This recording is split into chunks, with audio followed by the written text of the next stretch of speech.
Hello my dear students, this is Sonia. Welcome to my channel Biology Yatra. तो कल हमने complete कर लिया था प्रिपरेशन ऑफ सॉइल तक। ठीक है, आज हम नेक्स्ट टॉपिक स्टार्ट करते हैं विच इज शोइंग। ओके, तो स्टार्ट करते हैं। Sowing is an important part of crop production. जो सोइंग होता है वो ऑफ कोर्स इम्पोर्टेंट पार्ट होता है क्रॉप प्रोडक्शन का। भाई बिना सोइंग के हम किस क्रॉप को प्रोड्यूस करेंगे। ठीक है, तो before sowing good quality, clean and healthy seeds of a good variety are selected. Sowing करने से पहले सबसे पहले क्या जरूरी होता है कि गुड क्वालिटी का और क्लीन और हेल्दी सीड्स होना चाहिए, गुड वैरायटी का। ठीक है, हमें ऐसे सीड्स को हमें चूज करना है, सिलेक्ट करना है बोने के लिए जो गुड क्वालिटी का हो, क्लीन हो और बिल्कुल हेल्दी हो। ठीक है, farmers prefer to use seeds which give high yield. जो फार्मर्स होते हैं वो पसंद करते हैं यूज को सीड्स करना जिनकी हाई यील्ड होती है, यानी जो बहुत ज्यादा उत्पादन देते हैं हमें। ठीक है, और सिलेक्शन ऑफ सीड्स हम कैसे करते हैं। सिलेक्शन ऑफ सीड्स देखो, पहले पहेली की सुन लेते हैं। पहेली क्या कह रही है। One day I saw my mother put some gram seeds in a vessel and pour some water on them. एक दिन मैंने अपनी मदर को देखा कि वो कुछ ग्राम के सीड्स को वेसल में रख रही थी, किसी बर्तन में रख रही थी, and pour some water on them, और उन्होंने उसमें कुछ पानी डाल दिया। After a few minute some seeds started to float on top. कुछ टाइम बाद क्या हुआ, कुछ मिनटों बाद क्या हुआ कि कुछ सीड्स जो है वो नीचे बैठ गए और कुछ सीड्स ऊपर फ्लोट करने लगे, ऊपर सरफेस पर आ गए। I wonder why some seeds float on water. अब मैं हैरान रह गई कि कुछ सीड्स जो है वो वाटर की सरफेस पर फ्लोट क्यों कर रहे हैं। ठीक है, तो आइए जानते हैं।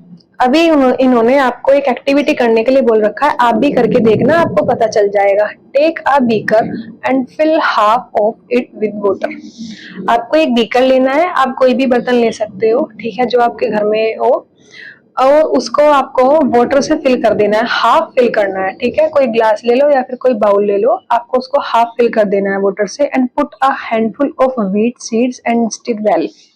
और उसमें आपको थोड़े से बीज डाल देने हैं गेहूं के, और उसको अच्छे से घुमा देना है। ठीक है, वेट फॉर सम टाइम, और फिर आपको थोड़े से टाइम के लिए वेट करना है। देखते हैं आगे क्या होता है। Are there seeds which float on water.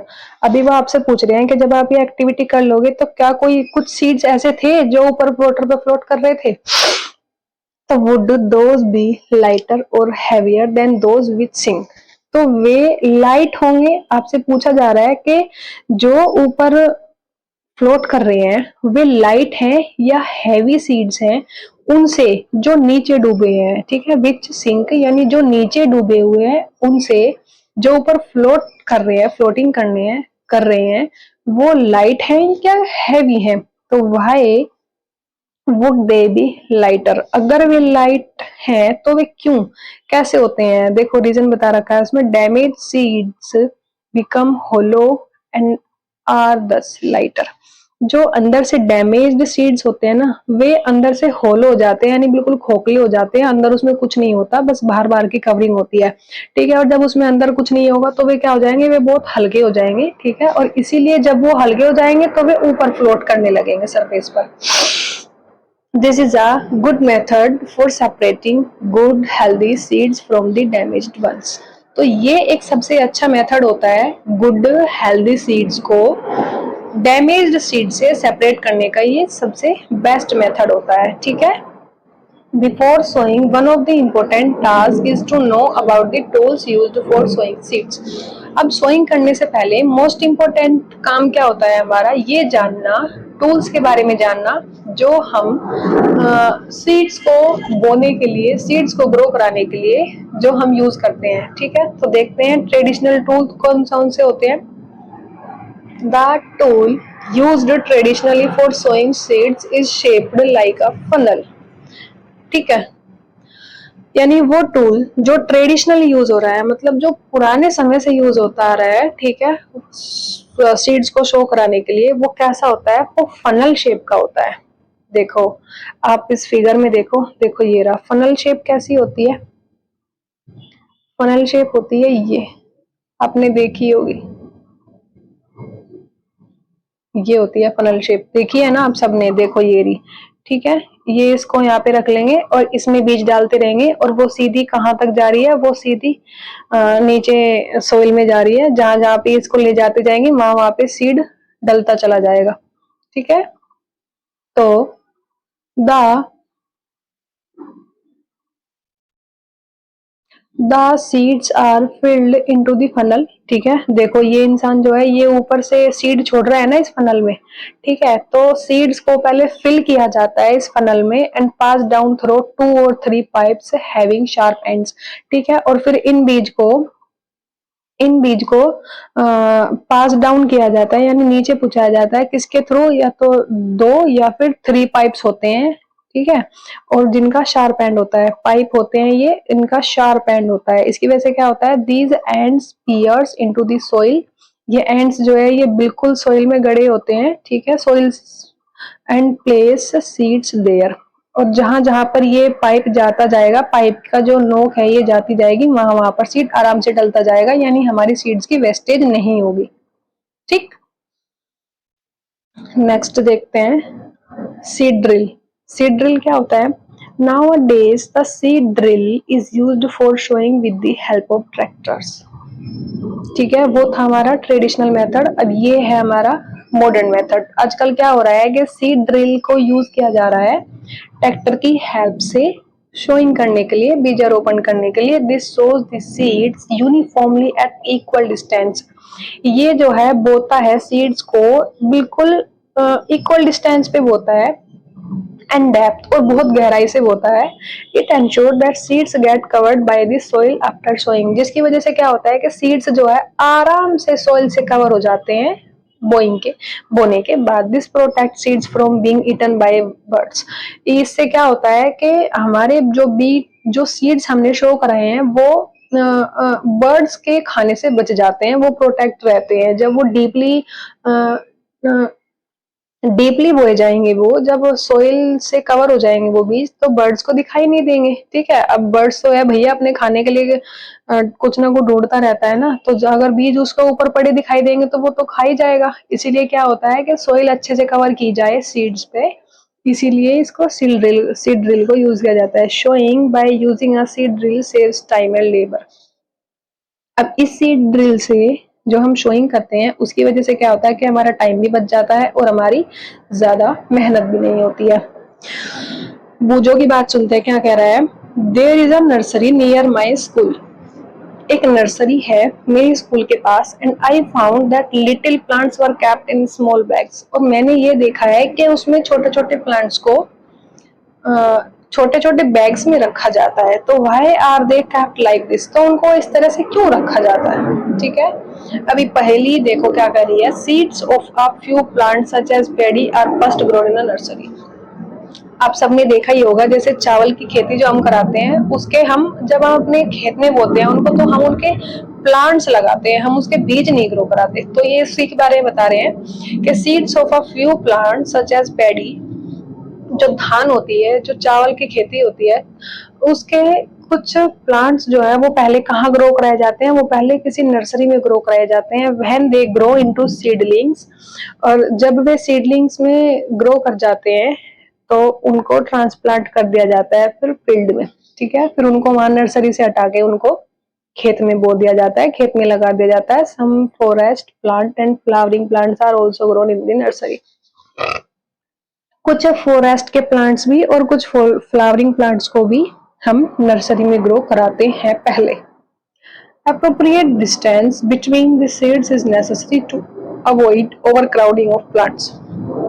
जब हम शोइंग कर रहे हैं तो उनके बीच में एक अप्रोप्रिएट डिस्टेंस, एक डेफिनेट डिस्टेंस को रखना जरूरी होता है। ठीक है, किस लिए, ताकि प्लांट्स की ओवरक्राउडिंग ना हो, एक दूसरे के प्लांट ना चढ़े। ठीक है, प्लांट एक दूसरे को कवर ना करे, जिसकी वजह से क्या होता है कि this allows plants to get sufficient sunlight, nutrients and water from the soil. इसकी वजह से क्या होता है कि सारे प्लांट्स को पूरी पूरी इनफ जितनी उनको चाहिए उतनी सनलाइट, उतने न्यूट्रिएंट्स और उतना ही वाटर सोइल से अच्छे से मिल जाता है। ठीक है, अगर दो दो की चार चार की ओवर क्राउडिंग हो जाएगी तो फिर ना उस प्लांट्स को अच्छे से सारे न्यूट्रिएंट्स और सनलाइट मिल पाएंगे और ना ही उस प्लांट्स को, ठीक है। तो इसलिए ये ज्यादा जरूरी होता है कि आप एक डिस्टेंस को मेंटेन करके आप शोइंग करो। At times, a few plants may have to be removed to prevent overcrowding. At times, a few plants may have to be removed. वो क्या होता है कि कुछ टाइम्स पे ये जरूरी होता है कि कुछ प्लांट्स को रिमूव कर दिया जाए। अगर ओवर क्राउडिंग है कहीं पे तो जरूरी होता है कि कुछ प्लांट्स को वहां से रिमूव कर दिया जाए ताकि हम ओवर क्राउडिंग को स्टॉप कर सके, रोक सके। नेक्स्ट एक्टिविटी आती है कि एडिंग मैन्यूर एंड फर्टिलाइजर्स। ठीक है, हमारी सॉइल की प्रिपरेशन हो गई और हमने उसमें अब बीज को भी बो कर ग्रो करा दिया है। ठीक है, शोइंग कर दिया है अब हमने। हमारा थर्ड स्टेप आता है मैन्योर को ऐड करना और फर्टिलाइजर्स को ऐड करना। ठीक, the substances which are added to the soil in the form of nutrients for healthy growth of plants are called manure and fertilizers। यानी वे सब्सटेंस, ठीक है, वे मटेरियल्स विच आर एडिड, जिनको हम ऐड करते हैं सोइल में न्यूट्रिएंट्स के form में, ठीक है, प्लांट्स की हेल्दी ग्रोथ के लिए, उनको हम क्या बोलते हैं? मैन्योर बोलते हैं, फर्टिलाइजर्स बोलते हैं। मैन्योर होता है ऑर्गेनिक खाद होता है और फर्टिलाइजर्स होते हैं जो केमिकल्स से बने न्यूट्रिएंट्स होते हैं। ठीक, बूजो क्या कह रहा है? I saw a healthy crop growing into a farm, कि मैंने एक हेल्दी क्रॉप देखी है जो फार्म में ग्रोइंग थी इन द नाइबरिंग फार्म, जबकि जो मेरे पड़ोस में जो फार्म है उसमें प्लांट्स वर वीक। ठीक है, जबकि जो मेरे पड़ोस में जो फार्म है उसमें प्लांट्स वीक है, तो why do some plants grow better than others? तो ऐसा क्यों होता है कि कुछ प्लांट्स दूसरों से अच्छे ग्रो कर जाते हैं? ठीक है, ऐसा क्यों होता है? तो देखो, soil supplies mineral nutrients to the crop plants. Soil क्या होती है? सोइल सप्लाई करती है, मिनरल न्यूट्रिएंट्स देती है, और किसको? क्रॉप प्लांट्स को।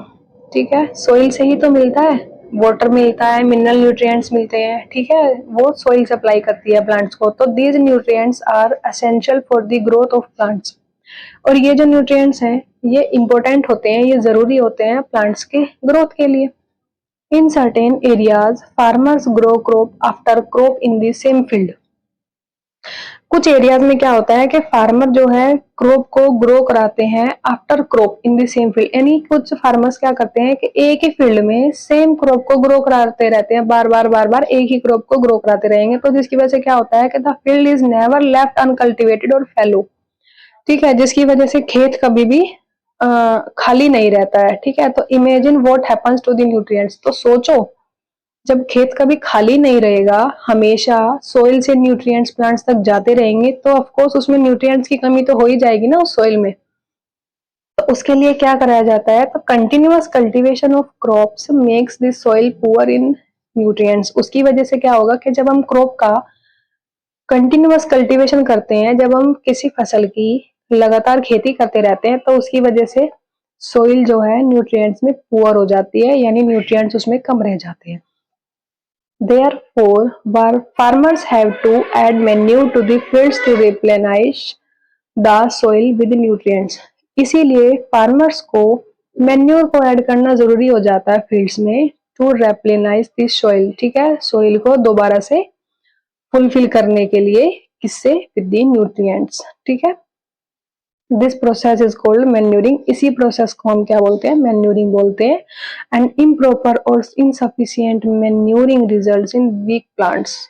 और जब मैन्यूरिंग इम्प्रॉपर होती है, यानी अच्छे तरीके से नहीं की जाती, या फिर इनसफिशिएंट होती है, या फिर हम कम लेवल पे करते हैं, तो उसकी वजह से क्या होता है कि हमारे जो प्लांट्स होते हैं वो वीक होते हैं और हमारी याल्डिंग अच्छी नहीं हो पाती है। Manure is an organic substance obtained from the decomposition of plant or animals wastage। Manure क्या होता है? एक ऑर्गेनिक सब्सटेंस होता है जो हमें कहां से मिलता है? प्लांट्स के और एनिमल्स का जो वेस्ट होता है उसके डिकम्पोजिशन से हमें मिलता है manure. Farmers dump plant and animals waste in pits at open places and allow it to decompose। अभी आपको बताया गया है कि मैन्यूर हमें मिलता कैसे है, हम कैसे बनाते हैं इस ऑर्गेनिक सब्सटेंस को। तो देखो कैसे बनाते हैं। फार्मर्स जो है डंप कर देते हैं, यानी डाल के छोड़ देते हैं प्लांट्स को, एनिमल्स वेस्ट को, किसमें, पिट्स होता है बड़े बड़े गड्ढों में, ठीक है, डाल के छोड़ देंगे एट ओपन प्लेस, ठीक है, बिल्कुल खुली जगह पे बड़े बड़े गड्ढे करके उसमें प्लांट्स को, एनिमल्स वेस्ट को डाल के छोड़ देंगे और and allow it to decompose. और ये फिर क्या होता रहेगा, ये डिकम्पोज होने लगेगा। डिकम्पोज होने के लिए उसको छोड़ देते हैं हम ओपन प्लेस पे। The decomposition is caused by some micro organism. और ये डिकम्पोजिशन करता कौन है, कुछ माइक्रो ऑर्गेनिज्म जो प्रेजेंट होते हैं उस वेस्ट में, वो ये डिकम्पोजिशन करते हैं। The decomposed matter is used as organic manure. जो डिकम्पोजिशन के बाद जो हमारा डिकम्पोज्ड मैटर आता है, ठीक है, तो उसको यूज किया जाता है ऑर्गेनिक मैन्योर के लिए। You have already learn about vermi composting in class 6। आप ऑलरेडी पढ़ चुके हो कि वर्मी कंपोस्टिंग क्या होती है, आप वो क्लास 6 में पढ़ चुके हो, ठीक है। वर्मी कंपोस्टिंग क्या होती है सभी बच्चों को पता है ना। देखो नेक्स्ट देखते हैं। टेक नेक्स्ट एक्टिविटी आपको दी गई है करने के लिए कि टेक मूंग और ग्राम सीड्स एंड जर्मिनेट देम। आपको मूंग लेनी है, मूंग दाल लेनी है या फिर चना लेना है, ठीक है, उनके बीज ले लेने हैं और उनको जर्मिनेट कराना है आपको, ठीक। Select 3 equal size seedlings. 3 equal size के आपको बीज ले लेने हैं, ठीक है। टेक 3 एम्प्टी ग्लासेस और सिमिलर वेसल्स। और 3 खाली ग्लास ले लेने हैं आपको। आप कैसा भी ग्लास ले सकते हो, कांच का या फिर प्लास्टिक वाला जो पेपर वाला होता है, आप कैसा भी ग्लास ले सकते हो। And mark them A B and C. और उन पर आपको लिख लेना है, ए बी और सी लिख लेना है। देखो आपको शो भी करा रखा है, ये रहा ए बी और सी, आपको इस तरह से ले लेना है। 3 ग्लास आपको ले लेना है और फिर उस पर आपको मार्क कर लेना है ए बी एंड सी। अभी आपको क्या करना है कि टू ग्लास ए, अभी ग्लास ए में आपको add little amount of soil mixed with a little cow dung manure. Glass A में आपको क्या करना है, थोड़ा सा आपको सोइल मिक्स करनी है, जिस सोइल में मिक्स होगा काऊ का, थोड़ा सा काऊ डंग का जो मैन्यूर है, ठीक है, खाद जो काऊ का खाद होता है, आपको वो ऐड कर देना है ग्लास ए की सोइल में। जो आपने ग्लास ए में सोइल डाली है, आपको उसमें थोड़ा सा काऊ का डंग मिला देना है, ठीक है, काऊ का ऑर्गेनिक काऊ का जो गोबर होता है जिसको, ठीक है, काफी टाइम पुराना जो गोबर हो जाता है, मेरा कहने का मतलब आपको वो मिला देना है। In class B put the same amount of soil mixed with a little urea. Glass B में भी आपको उतनी ही, जितनी आपने ए ग्लास में डाली है उतनी ही आपको बी ग्लास में मिट्टी डालनी है और उसमें आपको मिक्स कर देना है थोड़ा सा यूरिया, जिसको हम फर्टिलाइजर बोलते हैं, ठीक है। फिर आपको ग्लास सी लेना है और ग्लास सी में आपको सोइल डाल देनी है विदाउट एडिंग एनीथिंग। ग्लास सी में आपको कुछ भी ऐड नहीं करना है, ठीक है। ग्लास सी में आपको सिर्फ सिंपल सोइल डाल देनी है। अब now pour the same amount of water in each glass and plant these seedlings in them। अब आपको क्या करना है, उस सोइल में आपको सेम अमाउंट में तीनों ही ग्लास में आपको वाटर डाल देना है और उसमें जो बीज है आपके, आपको वो बीज डाल देने हैं, ठीक है। Keep them in a safe place and water them daily. अब आपको उन ग्लास को एक सेफ प्लेस पे रख देना है और उनको डेली आपको वाटरिंग करनी है उनकी। After 7 to 10 days observe their growth. और 7 या 8 दिनों के बाद आपको उनकी ग्रोथ को ऑब्जर्व करना, ठीक है। ये देखो 3 ग्लास ले रखे हैं, ये देखो 3 ग्लास ले रखे हैं, ठीक है। इसमें सीडलिंग्स की जा रही है, यहाँ पे ग्रो भी करा लिया है तीनों ग्लास को। आप इसमें देख सकते हो बी ग्लास में जिसमें हमने लिटिल यूरिया लिया था, फर्टिलाइजर्स लिया था, उसमें ग्रोथ सबसे अच्छी दिखाई गई है, ठीक है। Did plants in all the glasses grow at same pace. तो आपसे पूछा जा रहा है कि जितने भी ग्लासेस में आपने प्लांट्स को ग्रो कराया था, क्या सब में ग्रोथ सेम आई है। अगर नहीं आई है तो विच ग्लास शोड, यानी किस ग्लास में बेटर ग्रोथ आपको मिली है, ठीक है। प्लांट्स की बेटर ग्रोथ आपको किस ग्लास में मिली है। In which glass was the growth fastest. और किस ग्लास में आपको सबसे तेज ग्रोथ मिली है। Fertilizers are chemicals which are rich in a particular nutrient. Fertilizers chemical होते हैं जो पर्टिकुलर न्यूट्रिएंट्स में काफी रिच होते हैं। How are they different from manure, वे मैन्यूर से कैसे डिफरेंट होते हैं, ठीक है। काम तो दोनों ही करते हैं कि वो भी न्यूट्रिएंट देता है और वो भी न्यूट्रिएंट्स देता है, ठीक है, लेकिन दोनों डिफरेंट कैसे होते हैं कि वो ऑर्गेनिक होता है, ठीक है, और ये केमिकल बेस्ड होता है। फर्टिलाइजर केमिकल बेस्ड होते हैं। Fertilizers are produced in factories, ठीक है, फर्टिलाइजर्स को हम कैसे प्रोड्यूस करते हैं, फैक्ट्रीज में हम इनको प्रोड्यूस कराते हैं। Some examples of fertilizers are urea होता है, अमोनियम सल्फेट होती है, सुपर फॉस्फेट होता है, पोटैश होता है, ठीक है, एंड एनपीके मतलब नाइट्रोजन फॉस्फोरस पोटेशियम, ये सारे न्यूट्रिएंट्स जो है हम प्लांट्स को देते हैं किसकी फॉर्म में, फर्टिलाइजर्स की फॉर्म में, ठीक है। So the use of fertilizers has helped farmer to get better yield of crops such as wheat, paddy and maize.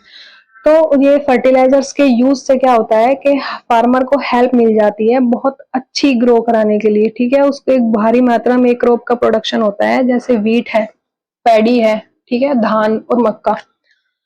But excessive use of fertilizers has made this soil less fertile.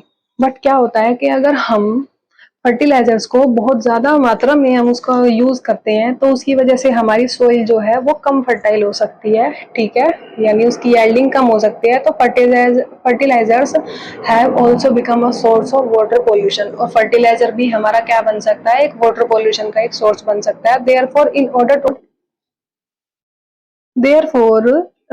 in order to maintain the fertility of the soil, we have to substitute fertilizers with organic manure, ठीक है। इसीलिए ज्यादा fertilisers का use हमें करने से बचना है, और उसके लिए हमें क्या करना होगा कि हम फर्टिलाइजर्स को यूज करें तो ऑर्गेनिक मैन्योर के साथ यूज करें, ठीक है, और leave the field uncultivated fallow in between two crops, और हमें फील्ड को दो क्रॉप्स के बीच में थोड़ा टाइम दे देना है, यानी कि हमें अपने खेत को अनकल्टिवेटेड छोड़ देना है, हमें उसमें कुछ भी ग्रो नहीं कराना है, ठीक है। The use of manure the use of manure improve soil texture as well as its water retain capacity. Manure का यूज करने से क्या होता है कि हमारे सोइल का टेक्सचर भी अच्छा होता है, साथ में हमारी जो सोइल की वाटर होल्डिंग कैपेसिटी होती है वो भी अच्छी हो जाती है, यानी कि पानी जो है ज्यादा समय तक उसमें रह सकता है, ठीक है, हमारी सोइल जो है ज्यादा देर तक मॉइस्चर रहेगी। वो किस वजह से होता है, मैन्योर का यूज करने से होता है, ठीक है, हमारी सोइल का टेक्सचर भी अच्छा होता है और हमारी सोइल की वाटर होल्डिंग जो कैपेसिटी होती है वो भी अच्छी होती है। It replenishes the soil with nutrients, और इससे हमारी जो सोइल है मैन्योर के यूज करने से, खाद के यूज करने से हमारी सोइल जो है न्यूट्रिएंट रिच हो जाती है फिर से। Another method of replenishing the soil with nutrients is through crop rotation. अब दूसरा मेथड क्या होता है कि अगर हमें सोइल को दोबारा से न्यूट्रिएंट रिच बनाना है तो उसका दूसरा मेथड क्या होता है, क्रॉप रोटेशन के द्वारा भी हम इसको न्यूट्रिएंट रिच बना सकते हैं। तो ये कैसे किया जाता है, this can be done by growing different crops alternately. ये किया जा सकता है कि यानी अल्टरनेटली डिफरेंट क्रॉप्स को ग्रो कराने से, यानी कि हमें दो क्रॉप्स यानी एक क्रॉप्स को हमें दो बार नहीं ग्रो कराना है, एक क्रॉप के बाद दूसरी क्रॉप को ग्रो कराना है, जैसे एक बार गेहूं एक बार चावल, फिर उसके बाद गेहूं फिर एक बार चावल। अगर हम बार बार गेहूं को बार बार चावल को ग्रो कराते रहेंगे तो उससे हमारी सोइल की जो फर्टिलिटी है वो कम हो जाएगी, ठीक है। बट इन्होंने दूसरा वे क्या बताया हुआ है कि आप अल्टरनेटली क्रॉप्स को ग्रो करा सकते हो। अर्लियर, जैसे एक बार गेहूं और एक बार चावल। Earlier farmers in northern India used to grow legumes as fodder in one season and wheat in the next season.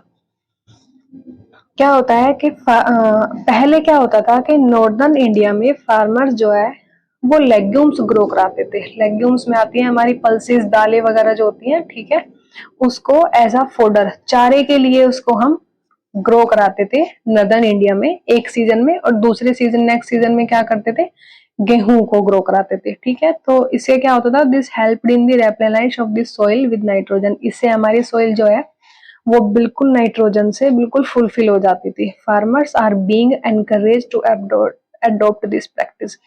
Farmer को फिर से एनकरेज किया जा रहा है कि यही प्रैक्टिसेस आप दोबारा से अडॉप्ट करो। In the previous classes, you have learned about rhizobium bacteria.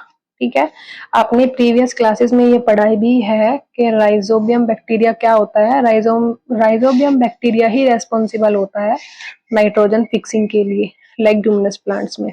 These are present in the nodules of roots of leguminous plants। ये राइजोबियम बैक्टीरिया जो है ये प्रेजेंट होता है रूट्स में लेग्यूमिनस प्लांट्स की। दे फिक्स एटमॉस्फेरिक नाइट्रोजन, ठीक है, ये क्या करता है कि एटमॉस्फेरिक नाइट्रोजन को फिक्स करता है, जिसकी वजह से सोइल जो है दोबारा से क्या हो जाती है, न्यूट्रिएंट रिच हो जाते हैं, या फिर कह सकते हैं हम कि नाइट्रोजन रिच हो जाती है। तो नेक्स्ट थिंग इज डिफरेंस बताना है हमें फर्टिलाइजर में और मैन्यूर में, हमें डिफरेंस बताना है। तो फर्टिलाइजर क्या होते हैं कि मैन मेड इनऑर्गेनिक सॉल्ट होता है, ठीक है, बनाए तो जाते हैं मैन के थ्रू ही बनाए जाते हैं, लेकिन क्या होता है ऑर्गेनिक सॉल्ट होता है। और मैन्यूर जो है एक नेचुरल सब्सटेंस होता है जो किससे मिलता है हमें, कैटल डंग, ठीक है, जो हमारे एनिमल्स से या फिर प्लांट्स के जो वेस्टेज होती है, या फिर जो हमारे कैटल डंग होता है, गोबर होता है जो हमारे गाय भैंस का, उसके डिकम्पोजिशन से हमें मिलता है। तो मैन्यूर हमारा नेचुरल सब्सटेंस होता है और फर्टिलाइजर हमारा इनऑर्गेनिक सॉल्ट होता है। Fertilizer is prepared in factories. Fertilizer को कहाँ पे प्रिपेयर किया जाता है, फैक्ट्रीज में, और मैन्योर को कहाँ पे प्रिपेयर किया जाता है, फील्ड्स में, ठीक है। तो आप ये डिफरेंस याद रखेंगे। Fertilizer does not provide any humus to the soil. Fertilizer जो है वो सिर्फ और सिर्फ क्या देता है, वो सिर्फ न्यूट्रिएंट्स देता है सॉइल को, ठीक है, ये ह्यूमस प्रोवाइड नहीं करता है, जबकि मैन्योर क्या है, मैन्योर ह्यूमस प्रोवाइड करता है सॉइल को, ठीक है। And fourth is fertilizers are very rich in plant nutrients like nitrogen, phosphorus and potassium। fertilizers क्या होता है, rich होता है किसमें, plant nutrients में, जैसे नाइट्रोजन, फॉस्फोरस और पोटेशियम, जबकि मैन्यूर जो है वो लेस रिच होता है प्लांट न्यूट्रिएंट्स में, वो ज्यादा देता है, ह्यूमस ज्यादा देता है, न्यूट्रिएंट्स कम देता है। तो अभी इसका एडवांटेज देख लेते हैं कि मैन्यूर को ऐड करने के एडवांटेज क्या होते हैं, ठीक। The organic manure is considered better than the fertilizer. This is because कि हम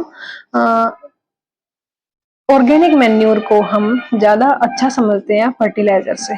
क्यों, मतलब अगर हम अपनी सॉइल में फर्टिलाइजर से मैन्यूर को ऐड करना ज्यादा अच्छा समझते हैं। उस क्या होता है कि it enhancing the water holding capacity of the soil. इसकी वजह से क्या होता है कि हमारी जो सॉइल की वाटर होल्डिंग कैपेसिटी है वो अच्छी होती है, वो एनहांस होती है, वो इंक्रीज होती है, ठीक है। मैंने बताया था आपको वाटर होल्डिंग कैपेसिटी क्या होती है कि उसकी वजह से हमारी सॉइल जो है काफी टाइम तक मॉइस्चर रहती है, देर देर तक। It makes the soil porous due to which exchange of gases becomes easy. इसकी वजह से क्या होता है कि हमारी सॉइल जो है बिल्कुल पोरस हो जाती है, छिद्रों वाली सॉइल होती है, जिसकी वजह से गैसों का एक्सचेंज बहुत आसानी से हो जाता है। It increases the number of friendly microbes. इसकी वजह से हमारे जो फ्रेंडली माइक्रोब्स होते हैं उसमें भी, उनके नंबर में भी इंक्रीजमेंट होता है। और it improve the texture of soil, ठीक है, और इसकी वजह से हमारी सॉइल भी अच्छी होती है, ठीक है। तो आज के लिए हम इतना ही रखते हैं, ठीक है। नेक्स्ट टॉपिक जो है इरिगेशन से आगे हम कल पढ़ेंगे, ठीक है, नेक्स्ट वीडियो में पढ़ेंगे। सो अगर आपको मेरी वीडियो अच्छी लगे तो प्लीज इसको सब्सक्राइब कर दीजिएगा मेरे चैनल को, और लाइक कर दीजिएगा वीडियो को। So thank you so much देखने के लिए।